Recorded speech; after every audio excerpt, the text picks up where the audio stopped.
Graça e paz, igreja, sejam muito bem-vindos a mais uma aula do nosso estudo do Evangelho de João. Hoje a gente continua nesse capítulo 19 que fala sobre a crucificação de Jesus e eu queria ler com você a partir do versículo 17 que diz assim: Tomaram eles, pois, a Jesus e ele próprio, carregando a sua cruz, saiu para o lugar chamado Calvário, Gólgota em hebraico, onde o crucificaram e com ele outros dois, um de cada lado, e Jesus no meio.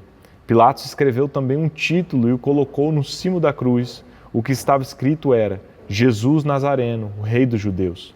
Muitos judeus leram este título porque o lugar em que Jesus fora crucificado era perto da cidade e estava escrito em hebraico, latim e grego. Os principais sacerdotes diziam a Pilatos: Não escrevas, Rei dos Judeus, e sim que ele disse: Sou o Rei dos Judeus. Respondeu Pilatos: O que escrevi, escrevi. Os soldados, pois, crucificaram Jesus, tomaram-lhe as vestes e fizeram 4 partes, para cada soldado uma parte, e pegaram também a túnica. A túnica, porém, era sem costura, toda tecida de alto a baixo. Disseram, pois, uns aos outros: Não a rasguemos, mas lancemos sortes sobre ela para ver a quem caberá para se cumprir a Escritura. Repartiram entre si as minhas vestes e sobre a minha túnica lançaram sortes. Assim, pois, o fizeram soldados. E junto à cruz estavam a mãe de Jesus e a irmã dela, e Maria, mulher de Clopas, e Maria Madalena. Vendo Jesus, sua mãe, e junto a ela o discípulo amado, disse: Mulher, eis aí o teu filho. Depois disse ao discípulo: Eis aí tua mãe. Dessa hora em diante o discípulo a tomou para casa. Depois, vendo Jesus que tudo já estava consumado, para se cumprir a Escritura, disse: Tenho sede. Estava ali um vaso cheio de vinagre. Embeberam de vinagre uma esponja e, fixando-a no caniço de sopo, lhe chegaram à boca. Quando, pois, Jesus tomou o vinagre, disse: Está consumado. E, inclinando a cabeça, rendeu o espírito. Até aqui eu quero orar contigo. Senhor Deus, obrigado por essa palavra, Deus, que é inerrante, que é inspirada, é infalível. Obrigado, Deus, por essa verdade que nos alcançou. Obrigado por essa realidade tão perfeita, tão plena, que é a imagem de Cristo que se entrega, que vai até a cruz do Calvário, que é obediente até a morte, morte de cruz. E essa morte, Pai, que nos traz vida, que nós possamos Pai, encher de alegria com essa mensagem, que nós possamos amar o Senhor, que nós possamos, meu Deus, enxergar a beleza infinita do Senhor de uma maneira mais profunda. É o que eu te peço em nome de Jesus. Amém. Queridos, hoje a gente continua esse capítulo 19 e a gente vai falar hoje sobre a crucificação.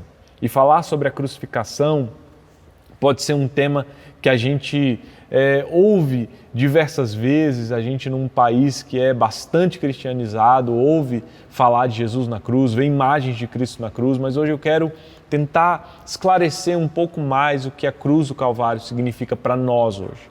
Porque, infelizmente, muitas pessoas olham para a cena da cruz e não enxergam o poder que há na cena da cruz.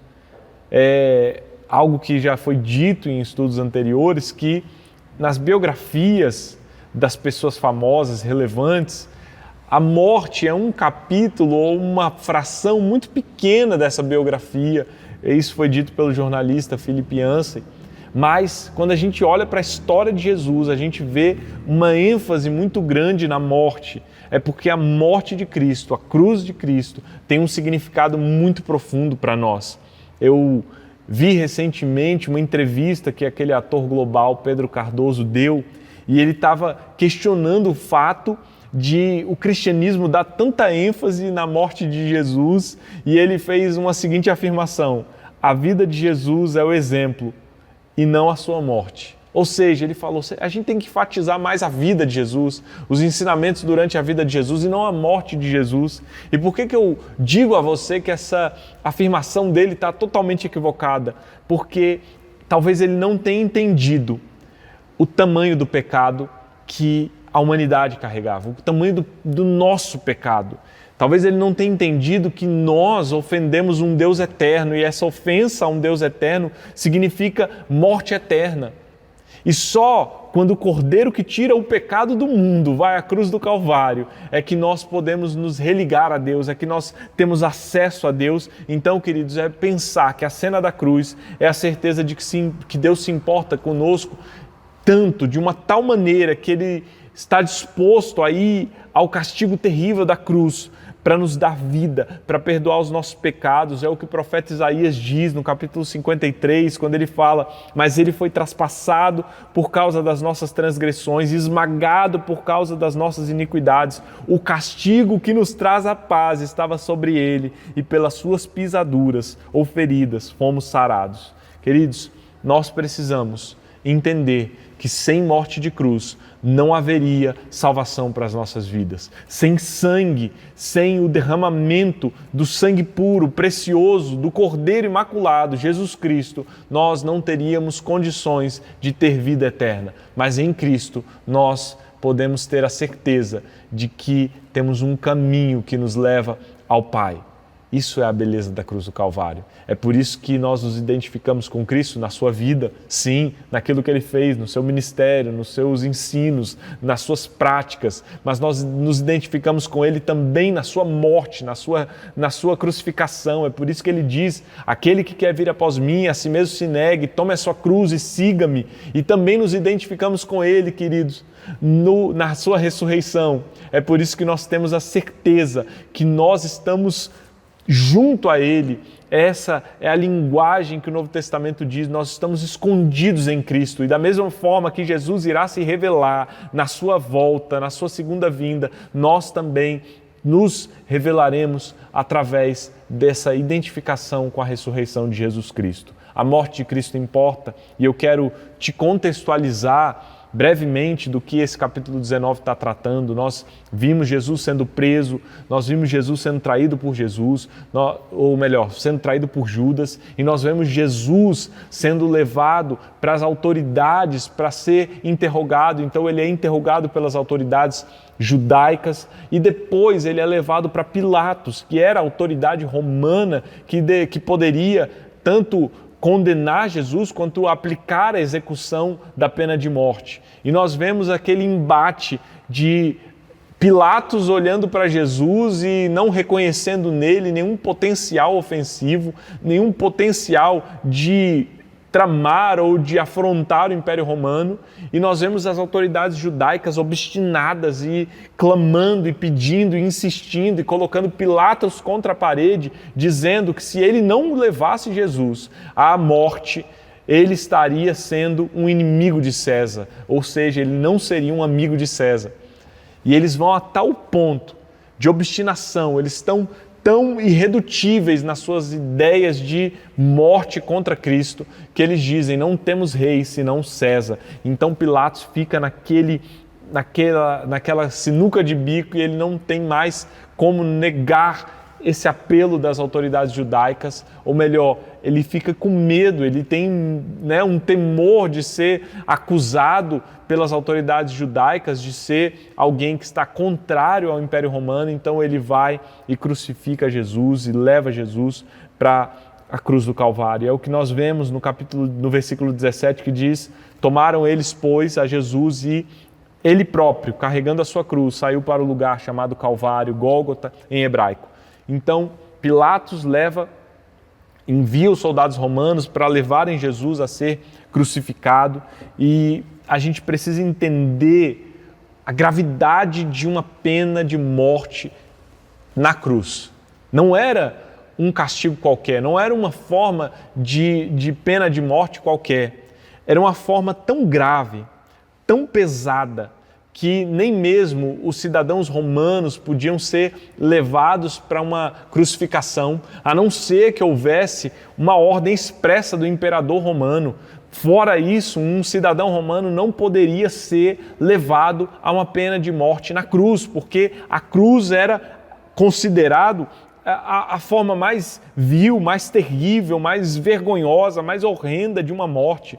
E Jesus, queridos, antes de ser levado à cruz do Calvário, a gente precisa lembrar que ele já tinha sofrido um castigo, e a gente viu que é um castigo mais brando, mas era comum que antes de pessoas serem crucificadas, elas sofriam um castigo pior chamado verberatio, que esse castigo ele era com aquele chicote que tinha pontas de ossos ou chumbo que cravavam nas costas. Então era um açoite terrível, e Jesus certamente passou por esse açoite antes de ir à cruz do Calvário. Então ele vai para a sua morte de cruz, essa morte terrível, e ele vai carregando a sua cruz. Queridos, era costume que um condenado à pena de crucificação, ele levasse nas suas costas a parte horizontal, a barra horizontal da cruz. Então, Jesus Cristo, ele vai carregando essa base horizontal, porque a parte vertical já estava fincada ao chão. Então, Jesus sai carregando a sua cruz. E em João não é falado sobre Simão que ajudou Jesus a carregar a cruz, mas nós sabemos que Jesus sim carregou a sua cruz, e ele está ali com essa barra horizontal sendo levada depois de castigos severos, e ele está cansado, e ele está, queridos, aflito, e ele está levando a culpa do mundo nas suas costas, e ele vai para um lugar chamado Calvário, Gólgota. Esse lugar, ele significa caveira.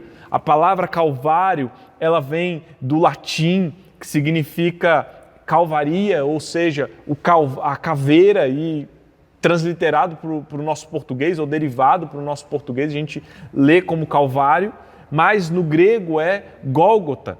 E essa é uma transliteração dessa palavra que vem do aramaico também.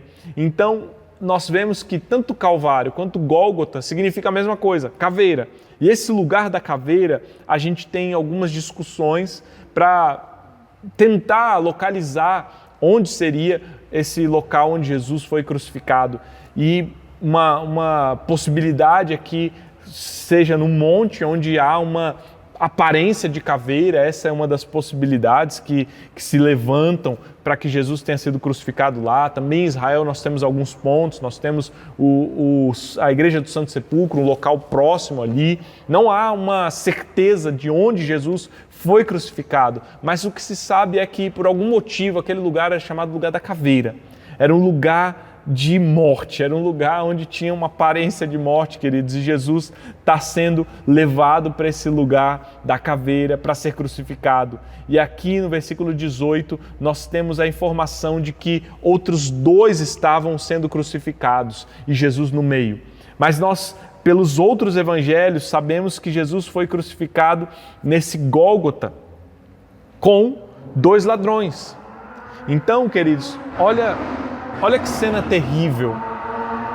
Nós vemos um homem carregando uma barra horizontal da sua própria cruz, e agora ele era deitado, amarrado ou pregado nessa cruz. Sabemos que Jesus foi pregado na cruz. E aí depois ele era levantado com essa barra horizontal onde ele estava pregado e colocado agora na barra vertical que já estava no chão, e os seus pés também eram pregados nessa barra vertical, ou seja, ele ficava crucificado, pregado numa cruz. E era terrível você imaginar um homem nessa posição. E Jesus, ele está nessa morte terrível, vergonhosa, do lado de 2 ladrões. Como é que a gente sabe disso? A gente sabe disso porque lá em Mateus capítulo 27, versículo 38, diz assim: e 2 ladrões foram crucificados com ele, um à sua direita e outro à sua esquerda. Ou seja, Jesus foi levado para a vergonha da cruz do Calvário com 2 ladrões, queridos. 2 ladrões. Jesus foi contado entre os ladrões. E é o que o profeta Isaías diz lá no capítulo 53, versículo 12, que diz assim: pois derramou a sua alma na morte e foi contado com os transgressores, contudo levou sobre si o pecado de muitos e pelos transgressores intercedeu. Queridos, você consegue imaginar o Rei dos Reis, o Senhor dos Senhores, pregado numa cruz ao lado de ladrões? Essa é a cena da cruz do Calvário. Essa é a cena dessa morte terrível. Queridos, imagina que Jesus já está com as suas costas dilaceradas, porque ele foi chicoteado e aqueles chumbos ou ossos foram cravados nas suas costas e as feridas foram abertas. Então ele está com as suas costas dilaceradas, ele está pregado e a posição da cruz do Calvário deixa os pulmões totalmente contraídos, queridos. A gente percebe que essa posição deixa o tórax, essa parte do tórax, ela numa posição forçada, ou seja, você não consegue respirar direito. A dificuldade de respirar aumenta. Então, para que um crucificado pudesse respirar, ele tinha que forçar com as pernas para tentar descomprimir um pouco os pulmões, para tentar tirar um pouco dessa posição forçada da caixa torácica, para que ele pudesse fazer assim. E queridos, todas as vezes que ele forçava, pensa que as suas costas, que já estavam dilaceradas, ficavam com um atrito na madeira da cruz do Calvário, ou seja, era uma dor insuportável, era uma força terrível para que ele pudesse respirar. É isso que Jesus Cristo está passando. É essa cena mais horrorosa que a gente vê. E por que tudo isso? Por que esse castigo, queridos? É para tentar comparar com algum tipo de dor física dessa terra? Não. É para tentar comparar com algum tipo de condenação que algum homem já sofreu nessa terra? Não. É para nos dizer que o Deus, Criador dos céus e da terra, Ele levou a culpa da humanidade, Ele carrega uma punição eterna, carregou uma punição eterna na sua vida. Isso, queridos, tem que nos levar a pensar o quanto nós devemos estar olhando, amando esse Cristo que se entregou por nós e que foi para a cruz do Calvário. Ele estava entre ladrões, o que significa que Jesus Cristo, até mesmo na sua morte, Ele provou que, com toda a sua humildade, estava amando o mundo de uma tal maneira que não teve medo, vergonha, ou não teve reservas em ser contado entre os transgressores, porque Ele levou esse castigo que nos traz a paz. E a gente olhar para a sequência desse texto, a gente percebe que Pilatos coloca pregado ou fixado na cruz do Calvário um título que diz Jesus Nazareno, Rei dos Judeus. Era comum, queridos, que os condenados por algum crime que levasse a uma aplicação de pena na cruz do Calvário, ou na cruz, melhor dizendo, eles fossem identificados, ou o crime deles fosse identificado. Isso era comum, às vezes eles carregavam no pescoço, ou às vezes era fixado na cruz, e aqui a gente vê que no caso de Jesus foi colocado na cruz do Calvário, para que as pessoas pudessem ver qual é o crime que ele cometeu. E por que isso? Porque era um alerta para a população. Está vendo? O fulano de tal está indo para a cruz do Calvário porque ele cometeu o crime X, e isso faria com que as pessoas tivessem um medo de praticar esse crime ou estariam ali sendo alertadas de que aquele crime era terrível e seria levado a uma aplicação de pena na cruz. E isso era o que se fazia no Império Romano. Então Jesus, ele leva uma placa na cruz do Calvário que diz o crime que ele cometeu. Que crime terrível! É que ele é Jesus, Nazareno, o Rei dos Judeus. E muitos judeus leram essa placa. Por que eles leram isso? Porque Jesus Cristo estava no lugar que estava perto da cidade, e essa placa ela estava em 3 línguas, hebraico, latim e grego.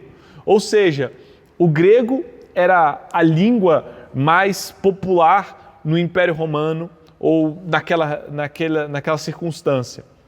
O hebraico ou aramaico, no caso daqui da realidade do primeiro século, era a língua mais comum para a Judéia. E o latim era a língua utilizada pelo exército romano. Ou seja, você tinha todos os públicos sendo alcançados por essa mensagem. Que mensagem era essa? Do crime que Jesus cometeu, que ele é o Rei dos Judeus. E aí, quando os sacerdotes olham para aquela placa, para aquele título, eles ficam indignados, porque eles percebem o que Pilatos fez? Pilatos quis afrontar as autoridades judaicas. Pilatos quis, de certa forma, cutucar, debochar das autoridades, dizendo assim, ó, tá vendo? Esse é o rei de vocês, esse é o crime dele, ser rei de vocês. Então as autoridades ficam ali incomodadas com essa afronta e elas dizem assim, Pilatos, faz o seguinte, muda o que está escrito na placa, não é que ele é o rei dos judeus, mas é que ele disse que ele é o rei dos judeus. Então Pilatos diz, escrevi, o que escrevi, escrevi. A gente percebe, queridos, uma tensão entre Pilatos e as autoridades judaicas mais uma vez. Pilatos ele tinha perdido uma queda de braço com as autoridades judaicas. Ele não queria condenar Jesus à morte e as autoridades judaicas o pressionam a tal ponto que ele leva Jesus à cruz do Calvário. Mas aqui Pilatos, de certa forma, quer cutucar as autoridades e diz assim, então, vocês vão ver o que está na placa aí. E ele, na sua inquietação também, na sua forma obstinada, ele diz assim, eu não vou trocar, eu vou permanecer com essa afirmação que ele é o rei dos judeus.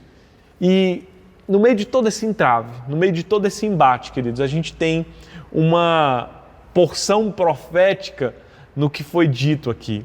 Porque Jesus é o rei, ele é o rei dos judeus, ele é o rei do mundo, ele é o rei do universo. E nós podemos pensar que quando as pessoas estavam vendo aquilo escrito na cruz do Calvário, em todas as línguas, ou pelo menos nas línguas mais faladas e numa diversidade de pessoas que tinham acesso àquele conteúdo, nós vemos que um mover profético ou uma ação profética foi ministrada através daquele acontecimento, porque agora os gentios saberiam, os povos saberiam que Jesus é o rei dos judeus. Olha que coisa poderosa, queridos, num momento parecendo tão terrível, Jesus mostra que ele veio alcançar os povos de todas as línguas, raças, todas as nações. E nos versículos 23 a 24 nós vemos agora os soldados pegando aquilo que Jesus tinha de valor, suas vestes. E por que brigar por vestes? A gente precisa entender o contexto cultural. O contexto daquela época, queridos, era um contexto onde roupas eram itens extremamente valiosos. Não era fácil você fabricar roupas, não era algo barato de se fazer. Então, uma roupa não tinha o valor que tem para nós hoje. Hoje a gente compra uma camiseta, a gente tem 1, 2, 3 camisetas, calça, a gente consegue fácil. Então, naquela época era algo extremamente valioso. A gente vê que os soldados, eles pegam aqueles itens e eles vão repartir em si. E essa era uma cultura que havia dentro do exército romano, de que os executores de um condenado à crucificação, eles poderiam pegar as roupas daquela pessoa. Então, Jesus, ele tem seus itens divididos. Aqui a gente pode entender que eles tiraram talvez as sandálias, o cinto, uma cobertura da cabeça, e isso era valioso e a gente pode inferir que haviam 4 soldados ali. Por isso que eles dividem em 4 partes, cada um pegou alguma coisa, mas chegou uma peça que ela era difícil de repartir, que é a túnica. Uma túnica sem costura, uma túnica construída de alto a baixo, numa forma só tecida. Então, quando acontece deles pegarem a túnica, eles falam assim, a gente já dividiu, mas sobrou uma túnica que se a gente for cortar ela, rasgar ela, para a gente repartir em 4 partes, ela vai perder o valor. Então é interessante que a gente faça um sorteio para descobrir quem vai ficar com essa túnica. Então eles fazem esse sorteio, mas esse sorteio, queridos, ele também cumpre uma profecia muito preciosa que está lá no Salmo 22, ele aponta para uma profecia messiânica que diz assim, lá no Salmo 22, versículo 18, repartem entre si as minhas roupas e sobre a minha túnica lançam sortes. Ah, meu Deus, que coisa maravilhosa, queridos, como Deus, ele governa todas as coisas, como Deus, ele está interagindo com os acontecimentos da história e como a gente vê que uma questão que parece tão simples de soldados dividindo as roupas de Cristo ser algo que cumpre uma profecia que se aplica à realidade messiânica davídica que tem a sua realidade cumprida em Cristo. Que coisa preciosa, queridos. Mas aqui a gente pode pensar em algo mais. Algo que um teólogo aponta que nos leva para uma ação também muito poderosa de Cristo. Quando a gente olha para o Evangelho de João, a gente vai lá para o capítulo 13 e vê que Jesus faz um ato de lava-pés. Ali Jesus Cristo, ele remove a sua vestimenta de cima e ele coloca uma toalha para que ele possa lavar os pés dos discípulos, queridos. E aqui a gente vê, mais uma vez, Jesus sem a sua túnica, sem a sua roupa de cima. Uma designação de que Jesus Cristo, ele não tem medo de se despir, queridos. Que a crucificação é algo que é tão poderoso para alcançar as nossas vidas, que Jesus está disposto a se despir. Essa é a ideia que Paulo retrata no capítulo 2 de Filipenses, que Jesus, ele se esvaziou. Ele, subsistindo na forma de Deus, não julgou como usurpação ser igual a Deus, antes a si mesmo se esvaziou.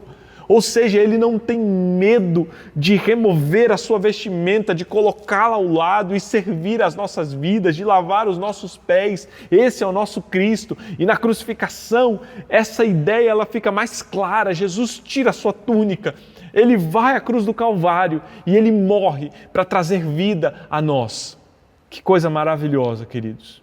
Que coisa preciosa. Ele nos serve. No versículo 25, a palavra do Senhor nos diz que haviam ali 4 mulheres junto à cruz: Maria, mãe de Jesus, a irmã de Maria, Maria, mulher de Clopas e Maria Madalena. Então, nós sabemos também pelos outros evangelhos que haviam outras mulheres ali.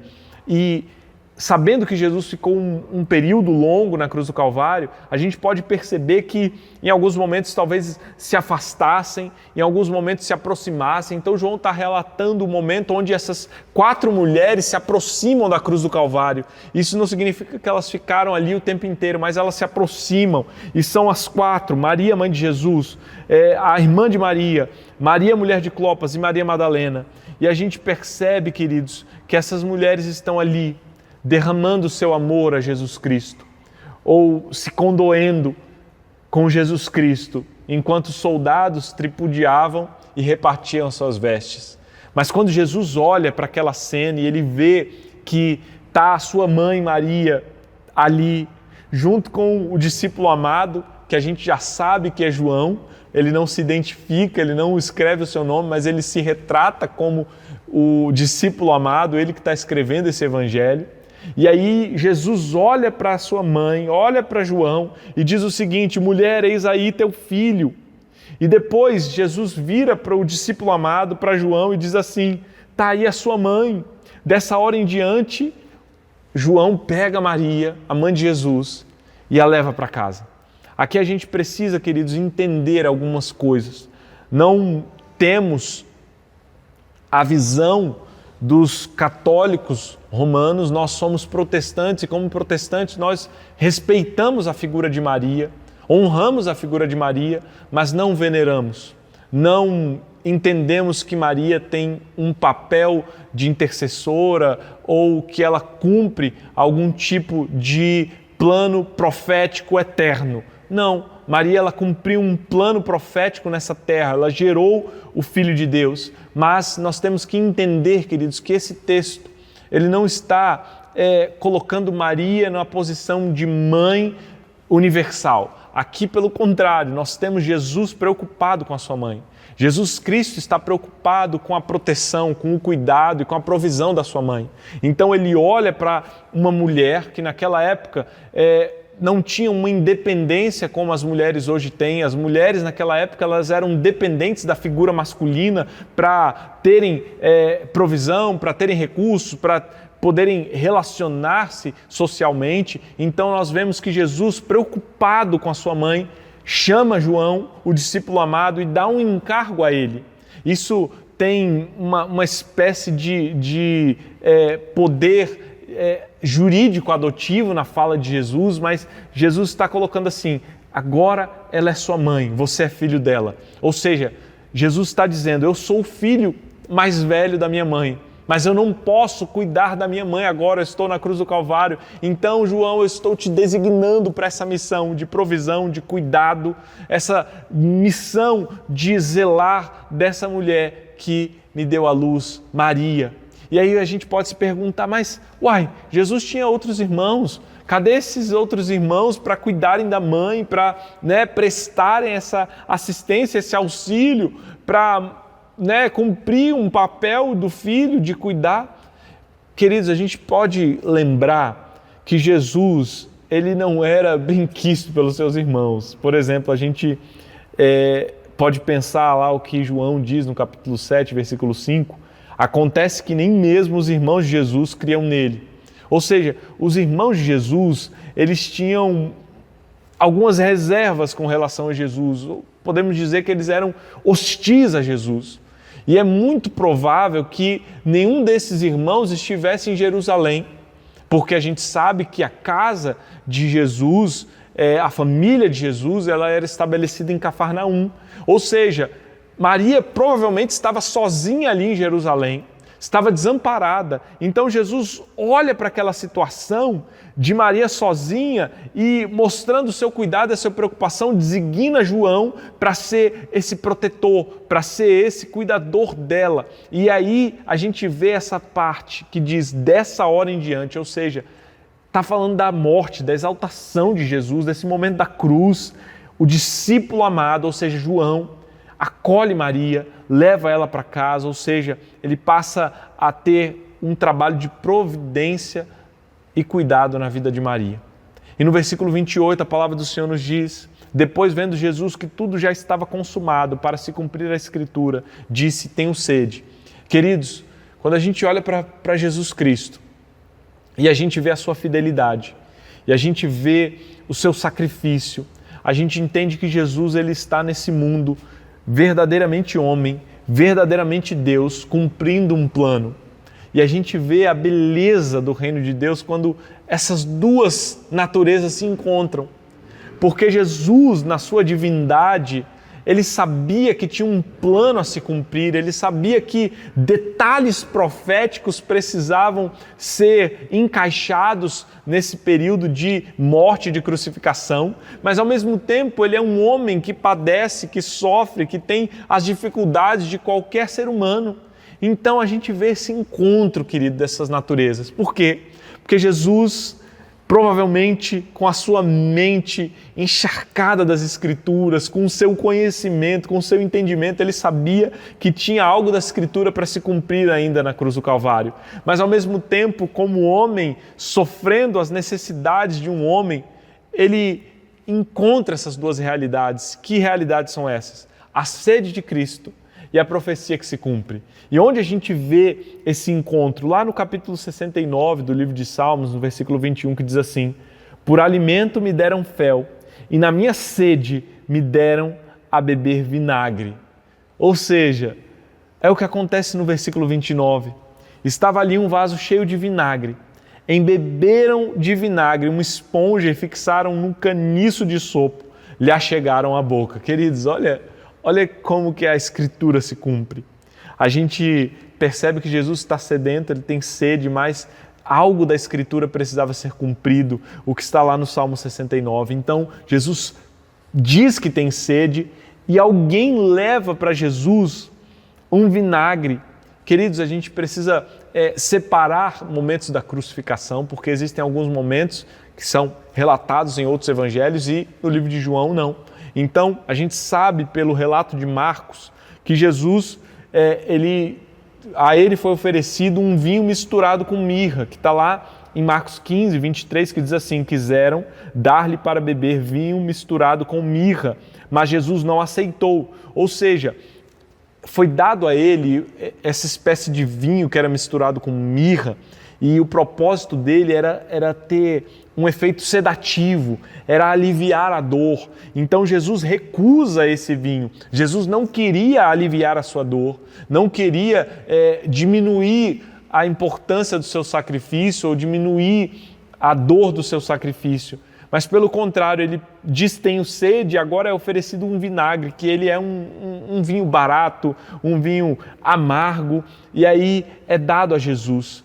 E esse vinagre, ao invés de sedar, ao invés de aliviar a dor, ele tem um efeito contrário. Ele prolonga a vida e ele prolonga, consequentemente, a dor. Então, eles pegam uma haste de sopo, que é uma planta pequena, e um ramo de sopo, no final da haste, ele poderia acomodar, né, uma esponja, e essa esponja ela é embebida por vinagre e é entregue a Jesus para ele tomar. A gente precisa pensar também que a cruz ela não ficava numa altura tão alta como a gente imagina, então um soldado romano poderia esticar essa haste desse sopo para colocar essa esponja na boca de Jesus para que ele pudesse matar a sua sede ou ter a sua sede de alguma forma atenuada. E é o que acontece para se cumprir a Escritura. E no versículo 30, queridos, diz assim: quando, pois, Jesus tomou o vinagre, disse: está consumado. E, inclinando a cabeça, rendeu o Espírito. Jesus cumpre o Salmo 69, mas Jesus Cristo, ele não é morto pelos romanos, ele não é morto pelos judeus. A gente sabe que eles participaram do processo, mas a gente tem a plena certeza que Jesus se entregou, que Jesus se deu. É por isso que ele diz assim: está consumado, que é uma palavra grega chamada tetelestai, que significa um cumprimento pleno, um cumprimento das suas obrigações religiosas, um cumprimento dos seus afazeres. Então, Jesus diz: está consumado. E quando ele diz está consumado, ele inclina a cabeça, ele rende o Espírito. Isso significa que ele se entregou, ele rendeu o seu Espírito, ele tem o controle da vida e da morte, ele não foi assassinado, queridos, apesar do trabalho dos romanos, da crucificação, da trama dos judeus, mas ele rende o seu Espírito, ele se entrega, ele dispõe a sua vida de maneira espontânea. Queridos, esse é o nosso Deus, esse é o nosso Jesus Cristo, aquele que se entrega na cruz do Calvário, aquele que entrega a sua vida, que se dispõe. E o que essa cruz diz para nós, queridos? O que a crucificação diz para nós? A crucificação fala para nós de um Deus que se entrega, de um Deus que se doa. A crucificação fala para nós de uma escritura que é cumprida plenamente por Jesus Cristo. Jesus Cristo é o único capaz de obedecer plenamente à vontade de Deus. É o único capaz de obedecer cada instrução, cada mandamento, que não se resume aos 10 mandamentos, mas que ultrapassam as centenas. E Jesus Cristo é aquele que está totalmente entregue, humilhado e humilde para nos servir. Queridos, esse é o nosso Cristo. É aquele que vai para a morte, para nos dar vida. É aquele que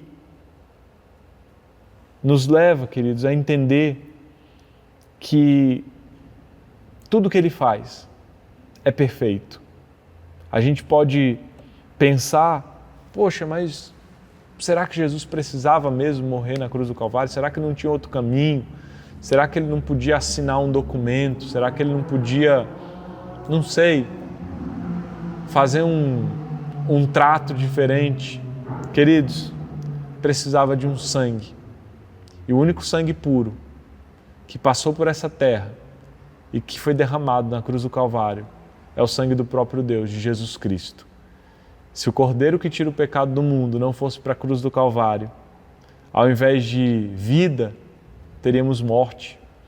Ao invés de salvação, teríamos condenação. Mas porque Jesus vai à cruz do Calvário e diz: está consumado, e cumpre as suas obrigações e cumpre a vontade do Pai, é que hoje eu e você temos vida. A cruz nos traz vida, nos traz salvação. É loucura para os homens, mas para nós é o poder de Deus. Eu quero orar contigo. Senhor, obrigado por essa palavra tão preciosa, tão rica, que é inerrante, infalível.